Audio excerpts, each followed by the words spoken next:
duermo, ya dejo de hablar.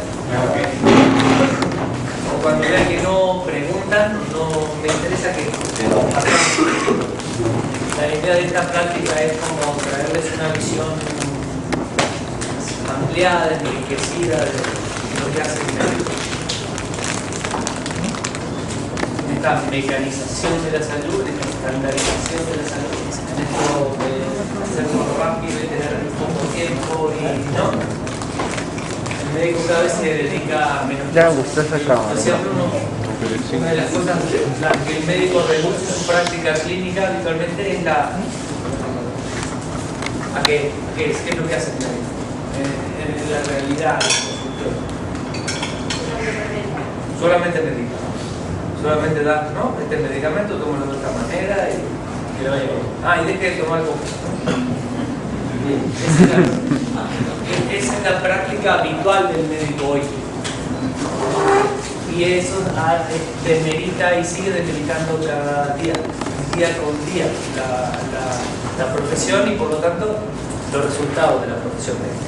¿Sí? Entonces voy a tratar de compartirles un poquito cuál puede ser nuestro lugar en el proceso de enfermedad y de salud de nuestros pacientes. ¿Cuál podría ser? Finalmente, esto es una decisión muy personal. O sea, ahora están estudiando, pero cuando le digan, usted ya es médico, ¿no? Adelante. A partir de ahí, ¿qué hago con mi consulta, ¿no? ¿Qué hago con mis pacientes? ¿Cómo ejerzo la medicina? Es una responsabilidad totalmente personal.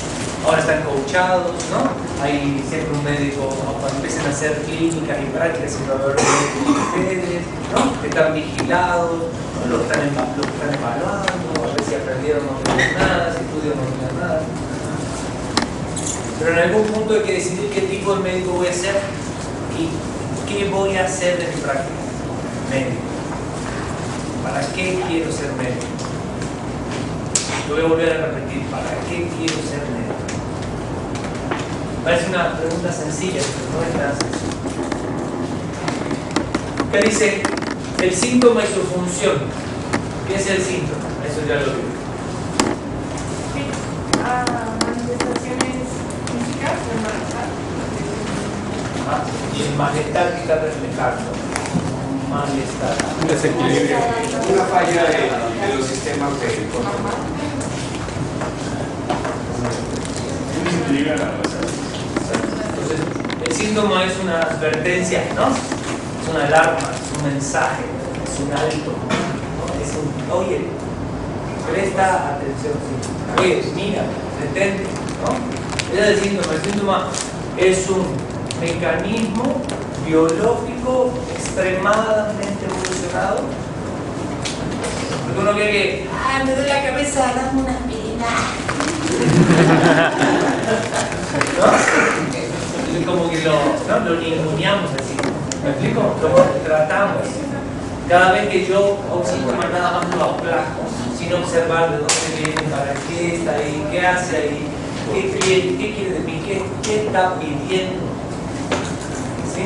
Y nada más lo aplaco, ¿no? Es como que estoy pisoteando 200.000 billones de años de evolución. ¿No? Y no tengo ese derecho, yo no me creo ese derecho, ¿no? Al menos no creo que ese derecho no nos pertenece, aunque lo ejerzamos, ¿no? Tengo, la vida merece respeto, ¿no? Y el síntoma también. Entonces vamos a tratar de hablar eso de la función del síntoma. ¿Para qué está el síntoma ahí? ¿No? Y entonces, obviamente, ¿por qué es tan importante el síntoma que hay que hacer médico? Porque a eso nos dedicamos. Nos dedicamos, ¿no?, a tratar personas, seres humanos, con síntomas. Si no, la gente no viene al consultorio, ¿no?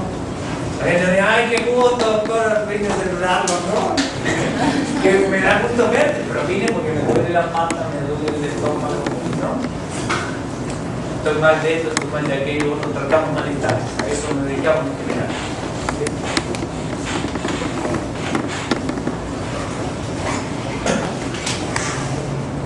Hay hay una linda como subdivisión de los caminos, de los 5 grandes caminos en el arte de sanar, en el arte, ¿no?, de la sanación. El primer camino, el camino más rentable, el más abordado por nuestro sistema de salud actual, ¿no?, es el camino de la supresión, ¿no?, donde yo aplaco el síntoma, ¿no?, lo cargo. Ahorita vamos a hablar de uno por uno rápido, ¿sí? Y después curamos, o prevenimos, o aprendemos, o trascendemos a través del proceso de salud-enfermedad, ¿no? Y acá es donde ¿a qué nos vamos a dedicar? ¿No? ¿Dónde vamos a estar? ¿Dónde me quiero colocar? ¿Para qué quiero que sirva mi consultorio? La gente ve un dolor, un malestar, ¿para qué quiero que venga a ver? ¿Qué va a encontrar en mí? Es el camino de la supresión.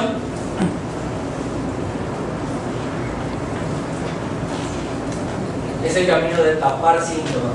La propuesta, lo que está planteado aquí es que si yo tapo un síntoma, le tapo el dolor de cabeza, ¿no?, le tapo la rinorrea, el descubrimiento de moco por la nariz, le tapo la tos, le tapo el malestar general, le aplaco la fiebre, le tapo todo, y lo que voy a hacer es que el síntoma va a empezar a migrar, ¿sí? Si yo caigo un sistema que está hablando ya y que necesita algo, nada más que lo aplaco, entonces el síntoma va a empezar a buscar y voy a terminar generando enfermedades crónicas, ¿sí?, degenerativas. Y este es otro de los problemas que tenemos por el abuso de los medicamentos. Los medicamentos son herramientas, recursos que a veces son necesarios. Y los médicos queremos quizás al revés, ¿no? Como siempre, pues es lo que yo hago, yo me dedico a dar medicamentos, entonces siempre que viene un paciente le tengo que dar algo. ¿Quién sabe qué tiene? Pero por las dudas le doy un antibiótico. Terrible. Y sí, ¿no? Da risa y da miedo.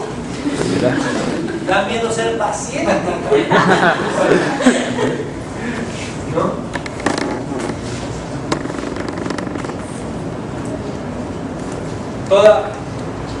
Esta es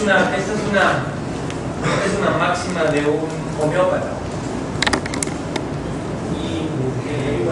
Entonces, si yo salto la fase de la supresión entonces estaría dada por medicamentos antipiréticos, analgésicos, ¿sí?, todos los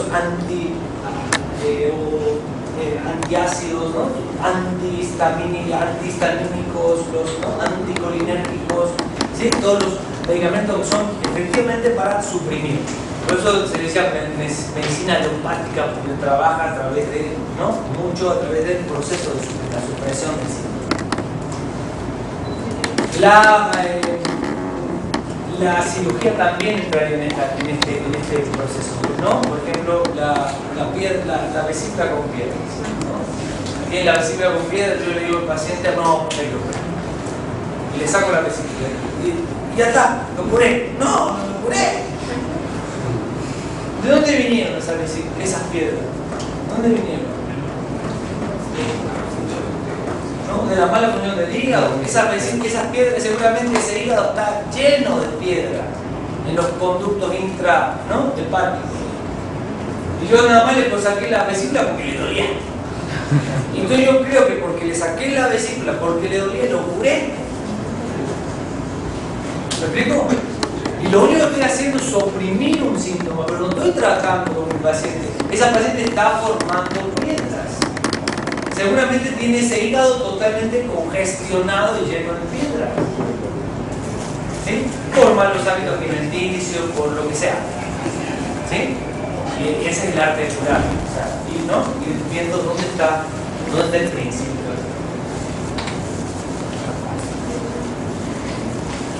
Después hay otro camino que es la curación, y acá nos vamos a valer de muchas cosas, ¿no? Nos podemos valer de apoyo nutricional, de ciertas cirugías correctivas, reconstructivas, ¿no?, de medicamentos, de rehabilitación, y de diferentes técnicas para curar. Lo de curar, ya está la bronca, ¿no? Ya tengo el problema, ya tenemos la insuficiencia renal, ya tenemos la diabetes, ¿no? Encima, ¿sí? Ya tenemos la angina de pecho, la insuficiencia coronaria, ¿no? Ya tenemos el paciente con el problema, entonces curamos. ¿Qué problema tiene esta fase o este camino? ¿Qué problema tiene? El de la curación.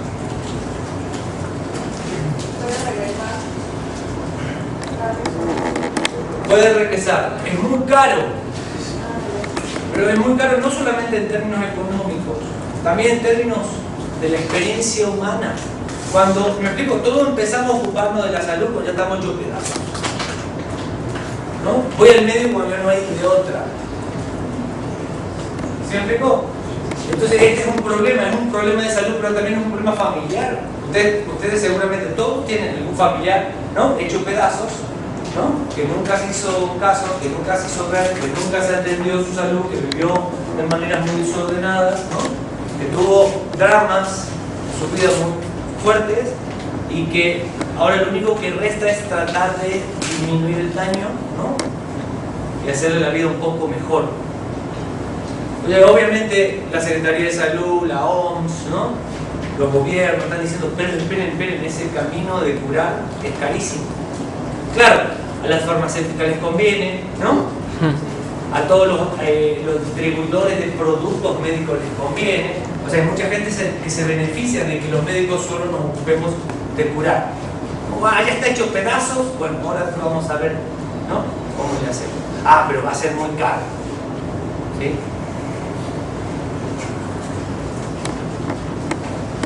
Lo que cura es la sabiduría del cuerpo. Lo que cura es la sabiduría del cuerpo, el proceso de la vida que se impulsa a sí misma, no el médico. El médico facilita la conciencia y algunos recursos terapéuticos para posibilitar este proceso. ¿A qué le suena eso? ¿A qué le suena? ¿Vieron historia de la medicina todavía? No. ¿A qué le suena eso? Alguien que dijo que el cuerpo se cura a sí mismo, ¿no? La vida se sostiene a sí misma, el cuerpo puede curarse. ¿No? Estos son principios hipocráticos, ¿sí? De Hipócrates, del padre de la medicina. Nosotros en la UNAM, me imagino que ustedes también, juramos, ¿no? Cuando nos dan el título de médico, juramos, ¿no? El juramento hipocrático que hacemos. Y Hipócrates planteó eso. Todos los medicamentos, todos los procedimientos médicos funcionan gracias a él.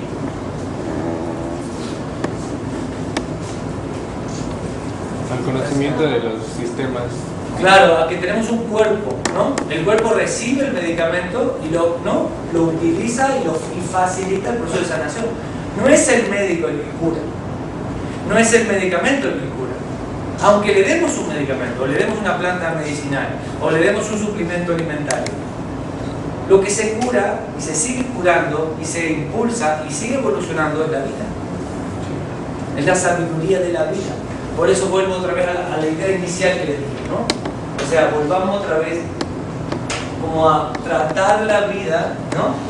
Su sabiduría al cuerpo y a sus síntomas con un poquito más de respeto. ¿Sí? Porque cada vez nos estamos enfermando más de cáncer, más alevosamente. Impresionante la cantidad de cáncer, ¿no? Que está pululando, así, diabetes. Número 1. Obesidad. Número 1. ¿Qué será? Podría ser porque anteriormente el cuerpo era tratado más como un templo, lo cuidabas de mejor manera, y actualmente ya es tanto no cuidamos alimentación como tenemos más vicios, cosas así que vienen a interferir Entonces hay formas de vida, ¿no? Hay formas de vida que nos están enfermando, ¿no? Hay formas de vida que nos están enfermando. Y ahí podemos hablar de un montón de cosas y seguramente todos vamos a tener razón, ¿no? ¿Y cuándo vamos a parar ese tema? No hay que hacer medicamentos más costosos y más elaborados, hay que invertir más en investigación y hay que a ver cómo le hacemos para ahora curar al paciente que está hecho pedazos, ¿no? ¿No será que hay que aprender a vivir mejor? Aprender a vivir de otra manera, volver un poco a las prácticas, ¿no? Que no nos enfermaban tanto. ¿Sí? sí, entonces el siguiente camino es el de la prevención, ¿no? Hipócrates, otra vez, padre de la medicina, ¿no? Nuestro papá dijo, vale más un gramo de prevención que una tonelada de curación. Y ese es el siguiente paso, ¿no? Ahora, a ver, prevenimos o tratamos de prevenir la enfermedad. Tratemos de no enfermar. Vamos a llegar antes, un poquito antes. Y esta es la medicina que nadie quiere hacer. Que ningún médico quiere hacer. Olvídense de los pacientes. Yo me acuerdo que mis amigos, yo no hice examen de residencia, yo dije, yo voy a ser médico general y voy a ser un muy buen médico general. Y voy a ampliar el que ser médico, voy a expandir esa área de trabajo, ¿no? Y de práctica. Y estoy muy conforme con mi decisión. Y me dediqué a hacer un servicio social dedicado a la comunidad, trabajando con la gente, y me embarré las manos y me embarré las piernas, haciendo lo que hay que hacer, conectando con la gente y realmente llegando a la gente para tratar de cambiar hábitos, costumbres, ¿sí? Nadie quiere hacer eso, ¿no? Los médicos venimos con la idea esta como muy ya elaborada desde el inicio, de que quiero ser un súper especialista y trabajar en un súper hospital, ¿no? Y ganar mucha plata. Y si bien no digo que eso no sirva de nada, ¿no? No estoy diciendo que eso no sirva de nada, es valioso y es válido, y también necesitamos especialistas, pero necesitamos mucho más médicos que tengan ganas de sanar, de educar, de prevenir, de llegar a la gente,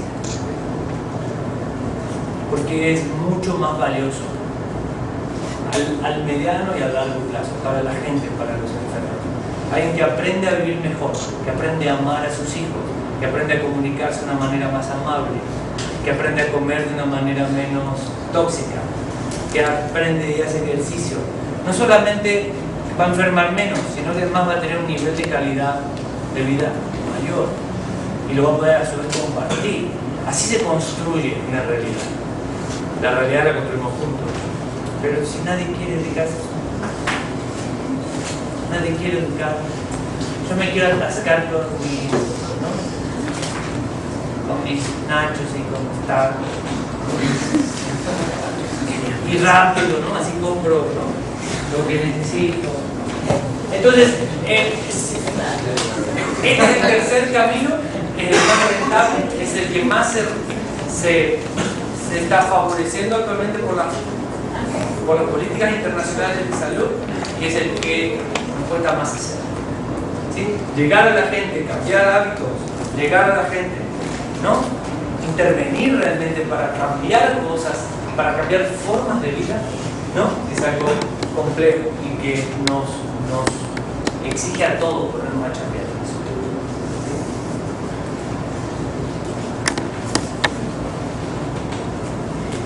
El cuarto camino, ¿no? Suprimimos, curamos, prevenimos, aprendemos. Es un paso más todavía que la prevención. Es un paso más pensado en evolucionar, pensado para que la enfermedad sirva. ¿A qué les suena eso?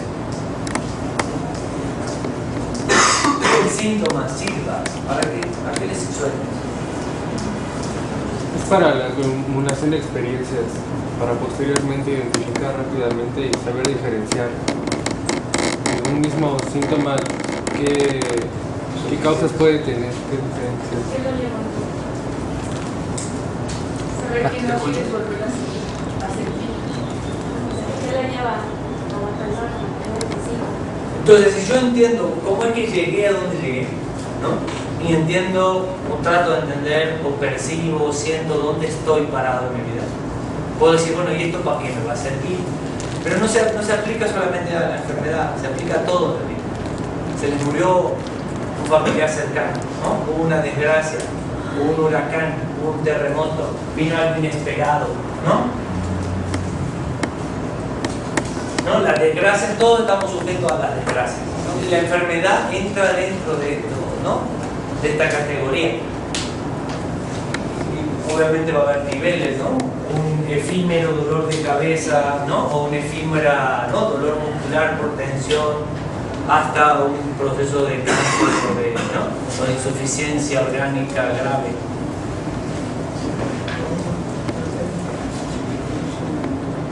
Como todo en la vida, si lo sé aprovechar, es probable que no repita el patrón, es probable que puedas, ¿no? Salirme de ciclos viciosos.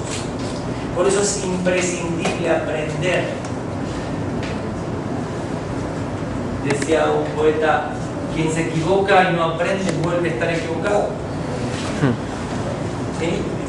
Entonces el cuerpo te está diciendo, hey, espera, aprende, detente, algo no está bien, vela, algo no está en su lugar, ¿no? Ocúpate de mí.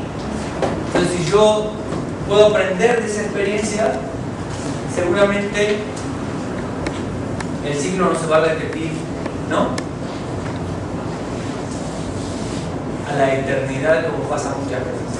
Quien no aprende, repite. Quien no es creativo, hay un autor que dice, la enfermedad es una crisis. ¿Sí? Síntoma es una crisis. ¿A qué le suena crisis? Desesperación. ¿Qué hay en una crisis? ¿Qué pasa en una crisis? Un descontrol. Descontrol. Algo que está descontrolado. Caos. Algo que está, ¿no? Desequilibrio. Crisis familiar, crisis de pareja, crisis económica. ¿A qué le suena crisis? ¿No? Hay dos fuerzas que están chocando, ¿no? Algo que ya no puede seguir igual, ¿no? Entonces chocan esas fuerzas y se desordena el aparente orden previo, se desordena, y la crisis siempre pide evolucionar. O sea, siempre pide una salida creativa, hacer algo distinto, ¿no? ¿Por qué no podemos salir de las crisis? ¿Por qué las parejas se separan? ¿No? Porque siempre pelean por la misma estupidez. ¿Por qué, no? Tengo una gastritis y siempre, ¿no? Y siempre se repite hasta que tengo una úlcera, ¿no? Y si no me hago caso se me perfora y me muero de una perforación gástrica por úlcera. ¿Por qué se repite? ¿Por qué? Porque no sabemos aprender. Porque no aprendí un carajo.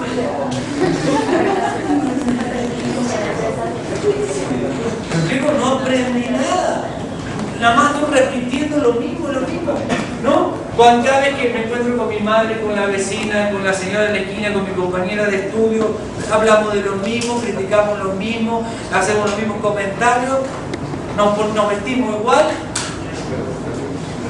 ¿no? Lo único que estamos haciendo es repitiendo patrones, ¿no? Repitiendo, ahí como autómatas medio muertos, ¿no? Medio zombies. Y eso pasa mucho. Dice un autor, si pudiéramos ver como unos lentes que vieran aprendizaje, ¿no? Igual y vemos un montón de sarcófagos caminando en la calle. Porque estamos medio zombies, ¿no? Medio muertos, medio, ¿no? Aburridos, medio poco creativos. ¿Cuánta creatividad real hay? Me encanta repetir cosas, lo que dijo el otro, lo que dice alguien que tengo que ser, ¿no? Lo que dice el manual que tengo que... Pero lo más difícil no es repetir. Repetir quizás sea lo más fácil. Lo más difícil es ser creativo. Y para sanar es imprescindible ser creativos. Porque si no, no sano nada más, nos hacemos pendejos. Yo, así. ¿Me explico? Sí.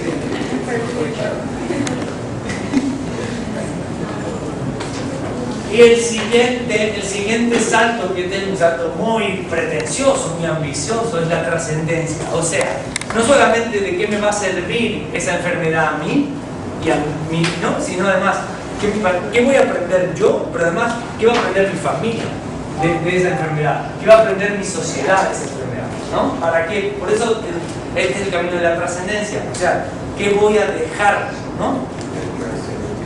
Trascendente, que va a ir más allá de mí a través de ese proceso de enfermedad. Todos podríamos lograr que nuestra enfermedad sea un factor de trascendencia, o sea, que toque a los demás, que nos sane juntos. Entonces acá nos metemos en otra como gran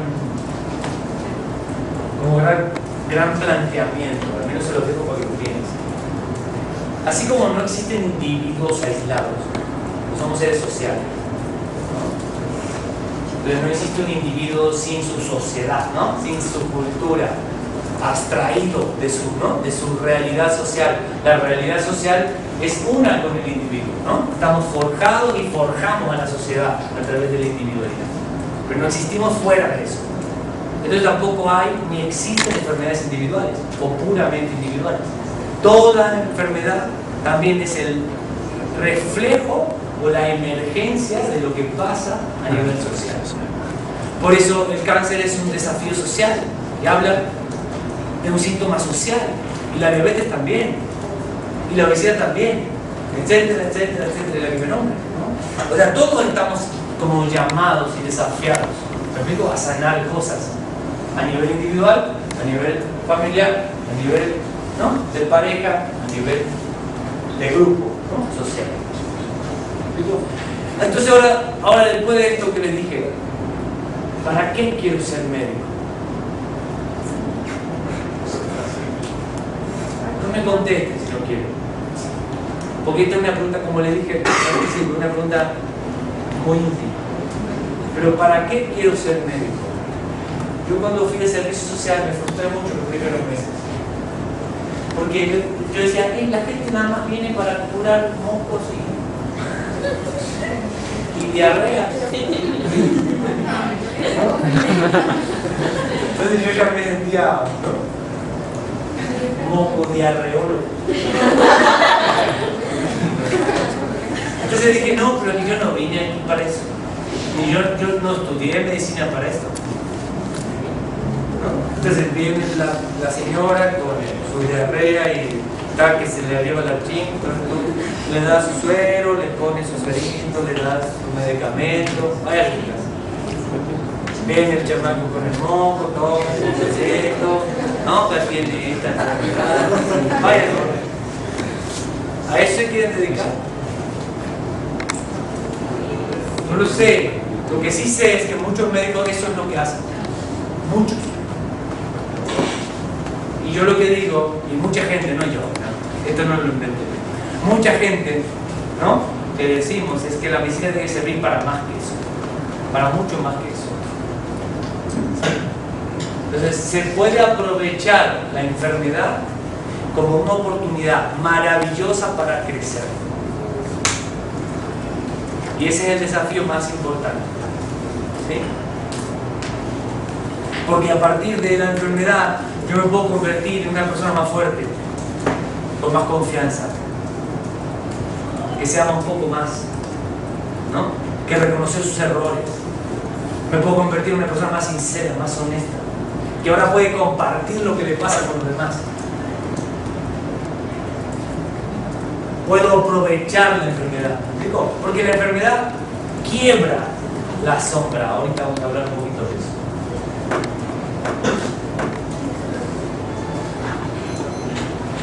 Toda enfermedad es una crisis, toda crisis merece una evolución. No hay forma de protegernos de la enfermedad, ¿no? Hasta los vegetarianos. Así dice el maestro. Porque tampoco hay prevención perfecta, ¿no? Si bien el camino de la prevención es un camino muy viable, muy válido y mejora la calidad de vida, ¿sí?, no es perfecto, ¿no? A todos nos va a doler algo, nos va a pasar algo seguramente, ¿no?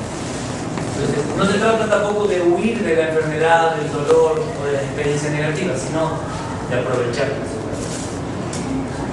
aprender de eso, salir fortalecidos y transformados de esa experiencia. Y esa es la función del síntoma. Porque la crisis, otra vez, la crisis es un mecanismo evolutivo. ¿Qué es evolucionar? Adaptarse. ¿Qué ha pasado con las especies en la evolución? ¿Adaptación y qué? Cambios. ¿no? Y vas modificando, y vas como sacando cosas nuevas, ¿no? En esa adaptación y modificación de las especies empiezan a aparecer nuevas funciones. ¿Qué creen que es la conciencia? El que hoy ustedes puedan estar ahí sentados y ser conscientes de quiénes son. ¿De dónde salió la conciencia?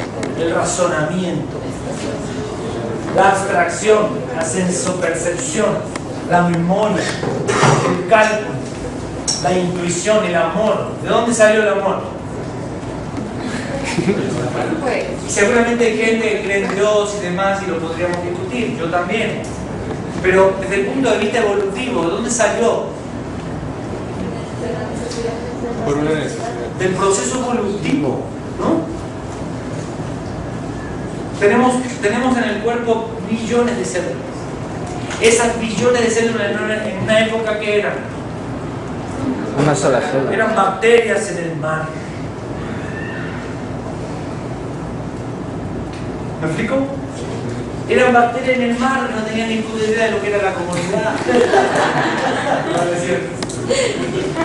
No tenían idea, pero aprendieron a vivir juntas, dijeron vivir juntas y bueno, va mejor, ¿no? Y entonces se empezaron a generar estos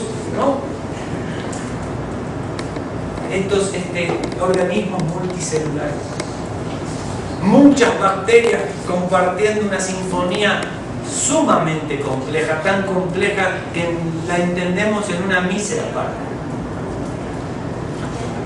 ¿Cómo hacen billones de células para cantar la armonía de la vida?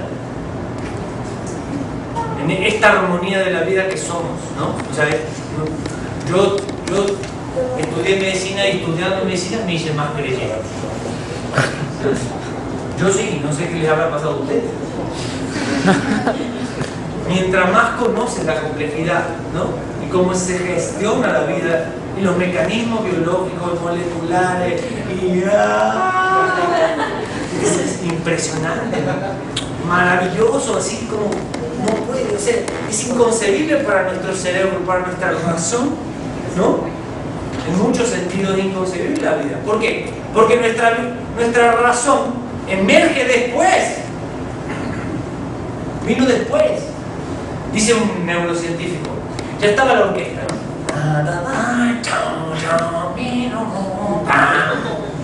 ¿no? La orquesta ya estaba y después apareció el director. El director sería la conciencia. Apareció como un emergente evolutivo. Algún ser pudo ser consciente y esa conciencia servía mejor, funcionaba mejor, regulaba mejor la vida, ¿no? Entonces la conciencia es, ¿no?, un emergente evolutivo que mejora la regulación de la vida. ¿Y para qué usamos la conciencia habitualmente? Para hacer mierda la vida. ¿Para qué más? ¿No? Para destruirlo, ¿para qué? Cada quien la usa para lo que puede. O para lo que quiere. ¿Me explico? Walter Cannon, este tipo, no este que está aterrado, que hay un libro de fisiología de Cannon, no sé si lo conocen. Sí. A mí no me gusta nada, no tiene nada que ver con el viejo libro. Sí, pero este hombre es uno de los iniciadores de esta cosa de la relación entre las emociones, la vida anímica y el cuerpo, ¿no? Y cómo se influenciaba y cómo se moldea el cuerpo a través de la vida anímica, la actitud. Por eso enfermamos en relación a cómo vivimos, cómo amamos o nos enojamos o odiamos, ¿no? O nos resentimos o nos cerramos. Y esta forma de vivir va moldeando y regulando la función orgánica, ¿no?, hasta que emerge con un síntoma y el cuerpo dice: hey, para, eso me está haciendo daño. Detente, ¿no?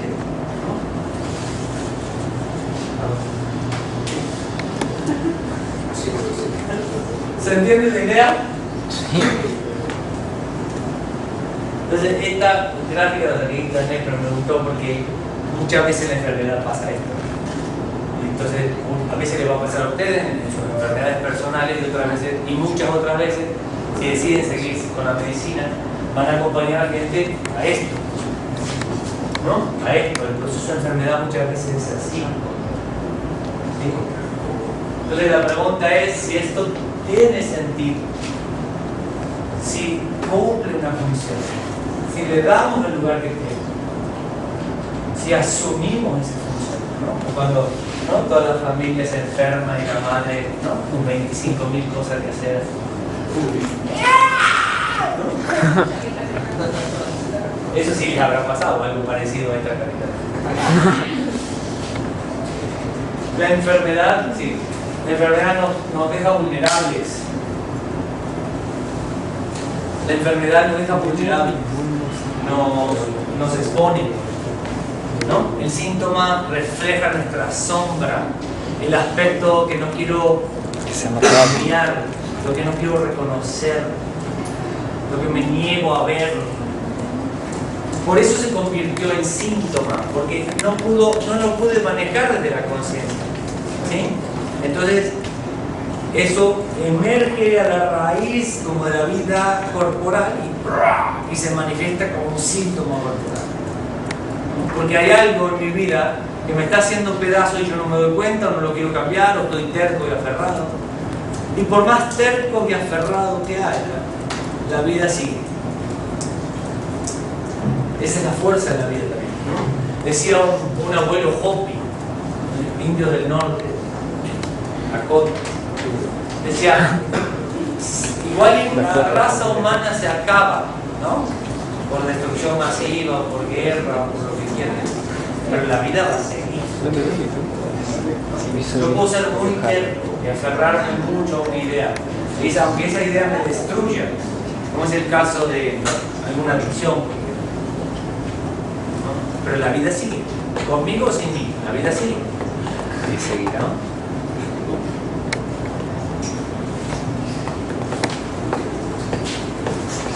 ¿Qué tratamos? Primero hay que tener claridad sobre lo que tratamos para poder ampliar el quehacer médico. Entonces tratamos una idea equivocada, una emoción recurrente, una actitud que nos enferma, ¿no? Tratamos el emergente de la totalidad del grupo de la familia, esto que les decía que las enfermedades también son sociales, una actitud, ¿no?, una estructura orgánica que está intrínsecamente relacionada con la personalidad. Hay mucho que decir sobre eso y hay mucha validación científica de lo que digo. Esto que estoy diciendo, ¿no?, me he llevado años como investigando y sosteniéndolo no solamente en mi práctica clínica, que ya son unos cuantos años con muchos pacientes, sino también porque hoy la medicina, hoy vengo de un congreso de psiconeuroinmunoendocrinología. Hoy la medicina está generando espacios de investigación complejos, en donde incluyamos, ¿no?, todos los aspectos, ¿no?, y tratemos la complejidad de la problemática de la enfermedad. Porque si no nos quedamos solamente con el medicamento, ¿no?, solamente con una parte y pretendemos así curar y obviamente no curamos nada. ¿Sí?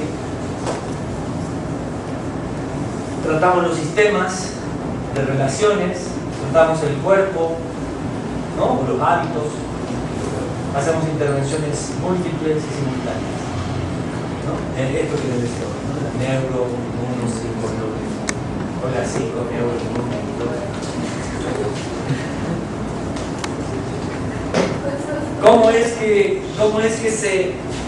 ¿Cómo es que se gestiona la actitud de vida? Cuando les digo actitud, tratamos una actitud que me enferma. ¿Qué les suena?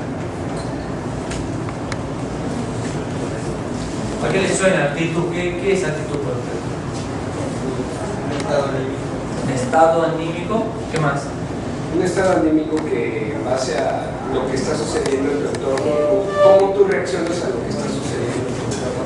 Puede ser que haya algún problema, pero cómo reacciones tú es lo que va a hacer la diferencia. Entonces, es una tendencia a la acción, ¿no? Una tendencia a la acción más o menos estable, por eso es una actitud, es un patrón, ¿me explico?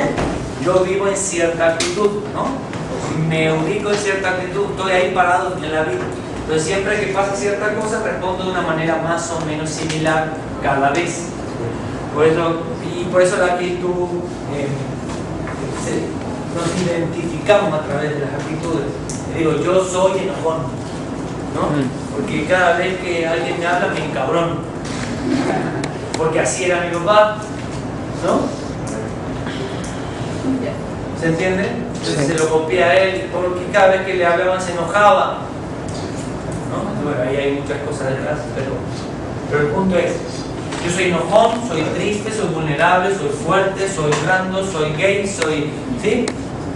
¿No? Entonces tenemos actitudes de vida, ¿no?, con las cuales nos identificamos. Hay algunas actitudes de vida que nos enferman.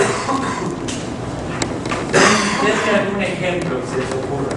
¿Qué actitud? Quizás algún ejemplo personal, incluso sería más útil. ¿Algún ejemplo personal de ustedes? ¿Qué actitud de vida se han dado cuenta por propia experiencia que los enferma, que les hace daño? Los celos. Ok, ¿de qué manera te enferma? Porque te creas como cosas que no están y por más sufres con eso que consigues. Entonces te enferma porque ¿no?, te genera un dolor, ¿no?, ¿no?, emocional, ¿no?, persistente por fantasmas que te estás creando en tu cabeza, ¿no? Y los celos, como otro tipo de emociones, someten al cuerpo a niveles de estrés más o menos permanentes. ¿Sí? Todas las paranoias, ¿no?, las celotipias, ¿no?, ponen al cuerpo, ¿no?, en un proceso de estrés permanente. Y hay gente que literalmente se enloquece a través de los celos.